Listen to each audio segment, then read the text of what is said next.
যে ভোট হচ্ছে এই জায়গায় কিন্তু আমরা দেখতে পাচ্ছি যে অনেক বৃদ্ধ মানুষও কিন্তু ভোট দিতে এসেছে।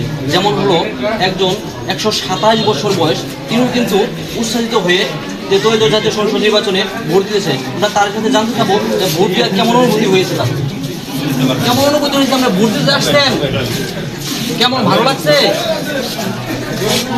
আমরা জানতে চাবো। তার যে বাধিতার কাছ থেকে জানতে চাবো আসলেই যে সে আসলে 127 বছর বয়সে ভোট দিতে কী কারণে আসতে চাচ্ছে সেটা আমরা একটু জানতে চাবো।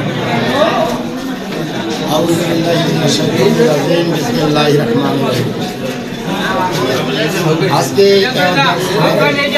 বাংলাদেশের জাতীয় নির্বাচন অনুষ্ঠিত হতে যাচ্ছে। এই নির্বাচনে দীর্ঘদিন যাবৎ বাংলাদেশের জনগণ এসে ভোট দিতে পারে না। এই মুরব্বীর বয়স 127 বছর, উনিও দীর্ঘদিন যাবৎ ভোট দিতে পারে নাই। উনি এখন হাঁটতে পারে না, চলতে পারে না, তারপরে ওনার মনের আবেগ উনি এসে কেন্দ্রে এসে ধানের শীষ মার্কায় ভোট দেবেন এবং ডাক্তার রফিকুল ইসলাম বাচ্চু ভাইকে এই আসন থেকে উনি বিপুল ভোটের পরিমাণে জয়যুক্ত করতে চান।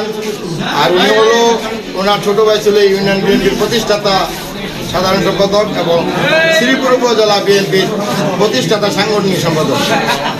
ওই সুবাদে উনি বংশগতভাবেই বিএনপি।